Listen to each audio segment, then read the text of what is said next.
Após a morte de Josué e com a ausência de uma liderança forte, a rebelião, a corrupção e a apostasia dominaram a nação, trazendo grandes malefícios e opressão por parte dos povos inimigos. Abandonar as práticas estabelecidas por Javé acarretava em sofrimento certeiro.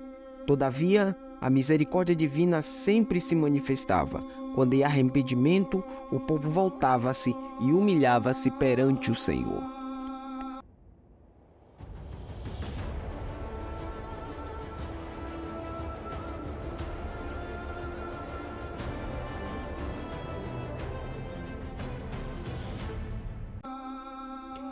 O livro de Juízes é marcado por um período de apagão espiritual, um ciclo vicioso de pecado que se repete do início do livro até o seu final.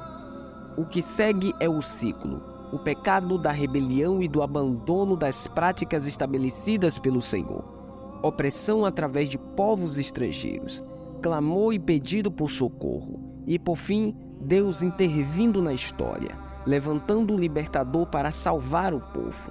O clamor do povo por misericórdia e intervenção divina era evidente, embora não necessariamente pode-se falar em arrependimento genuíno.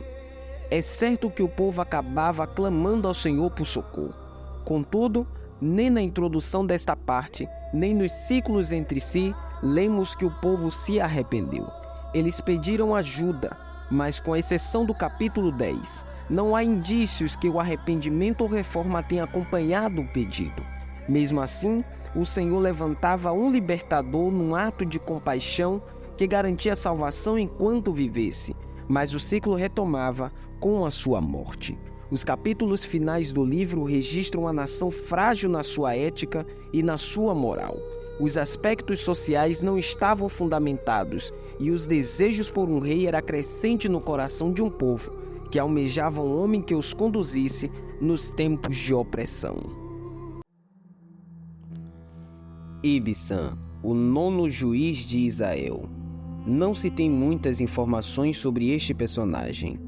Ele veio de Belém e julgou Israel por 7 anos. Teve 30 filhos e 30 filhas, e todos contraíram núpcias fora do próprio clã. Elon.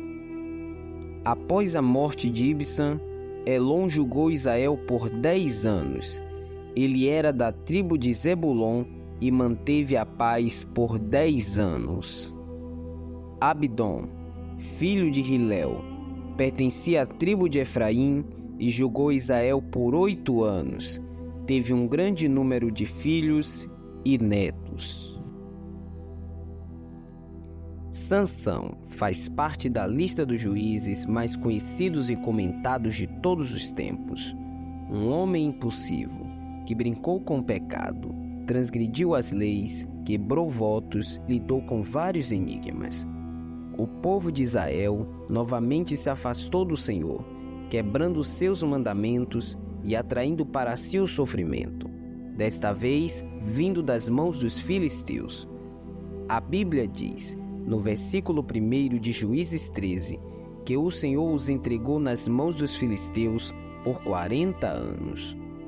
Um homem chamado Manoá, da tribo de Dan, era casado com uma mulher estéril, mas o anjo do Senhor apareceu a essa mulher, dizendo-lhe que conceberia. Ao transmitir a notícia, anunciou que o menino seria nazireu e o libertador do povo da opressão dos filisteus. As questões que envolvem o nazireado estão registradas em Números capítulo 6, versículo 1 ao 6, mas é importante compreender o significado de ser um nazireu. Segundo o comentário Champlin, esse voto poderia variar quanto à sua adoração. Poderia ser imposto às crianças por seus pais que as dedicavam à vida do nazireado, como foi o caso de Sansão e talvez de Samuel e de João Batista. Os nazireus precisavam abster-se de vinho e de todas as bebidas alcoólicas, de vinagre e até de uvas e passas de uvas. Os nazireus também não podiam tocar em coisas imundas, como cadáver, mesmo que se tratasse de um parente próximo. um nazireu não podia cortar o cabelo durante todo o tempo que perdurasse sua consagração. Se os votos do nazireado fossem violados em qualquer sentido, até mesmo por acidente, como quando o nazireu entrava em contato com o cadáver, ele precisava renovar todo o conjunto de ritos purificadores e começar de novo os seus votos. Ao fim do tempo marcado, o nazireu precisava oferecer vários sacrifícios, cortando rente os seus cabelos e queimando-os no altar. Em seguida, o sacerdote oficiante efetuava certos ritos determinados e o homem estava desobrigado de seu voto ao Senhor. Manoá faz uma oração que deveria inspirar os pais da atualidade. Ele rogou ao Senhor que novamente enviasse o homem de Deus a fim de ensiná-los sobre como deveria agir para com o menino que haveria de nascer. Sansão cresceu e foi fortalecido pelo Espírito. A história começa a ficar nebulosa quando decide se casar com uma filisteia. A lei proibia o casamento entre israelitas com pessoas de outras nações. Sendo assim, era óbvio que os pais de Sansão seriam contrários a tal atitude. Apesar disso, a vontade de Deus foi cumprida no tocante à ação dele sobre os filisteus. Sansão mata um leão que tem sua carcaça transformada em um local de colmeia. Lança um enigma baseado nesta situação. Os homens da cidade persuadem a mulher de Sansão para que lhe revele o enigma, e o desfecho ocorre com a morte de 30 homens que tiveram suas vestes retiradas e doada aos que descobriram o enigma. Sentindo-se enganado, voltou para a casa de seus pais, e a mulher de Sansão foi dada a seu companheiro. Fatos adiantes que cercam Sansão apresentam mistos de experiências vivenciadas por um ser humano complexo que presenciou o agir de Deus em várias situações. Fica furioso quando o pai lhe apresenta uma mulher e incendeia a seara filisteia, ateando fogo na cauda de 300 raposas.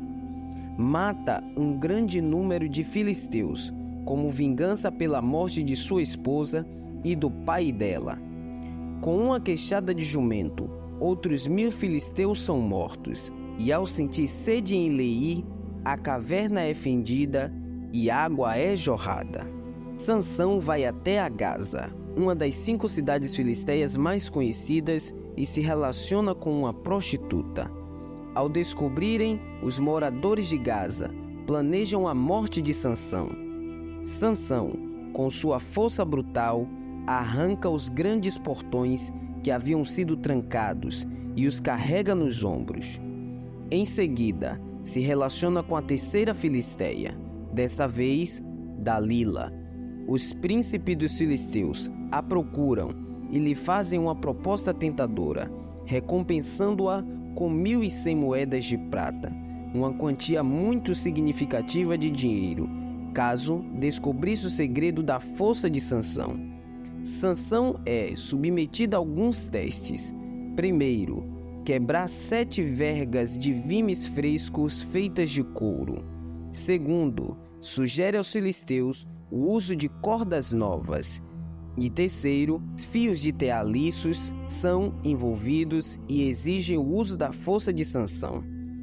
Dalila importunava Sansão todos os dias, até que ele lhe revelou o segredo de sua força. A estratégia traçada por essa mulher deu certo e a ruína de Sansão veio. O voto do nazireado havia sido quebrado em 3 instâncias: quando tocou na carcaça do leão, quando bebeu o vinho e quando seu cabelo fora cortado. O que vemos a seguir é um homem preso e com os olhos arrancados. Seus cabelos começaram a crescer na prisão, e enquanto isso, os filisteus celebravam a vitória, oferecendo sacrifícios a Dagom, um dos principais deuses dos filisteus. Pertencente ao antigo panteão mesopotâmio, Dagon tinha o seu nome ligado à agricultura e possivelmente à fertilidade. Sansão, então, é chamado para fazer parte do banquete, estando o local repleto de pessoas e dos príncipes dos filisteus. Sendo alvo de brincadeiras, Sansão dirige uma oração a Deus e é atendido. Uma força sobrenatural o toma e ele arranca as duas colunas com a força de seu braço. O versículo 30 do capítulo 16 narra que foram mais os mortos que matou na sua morte do que os que matara na sua vida. E este acontecimento sela o fim da história de Sansão, que após morto é sepultado pelos seus irmãos entre Zorá e Estaol, no sepulcro de seu pai, Manoá.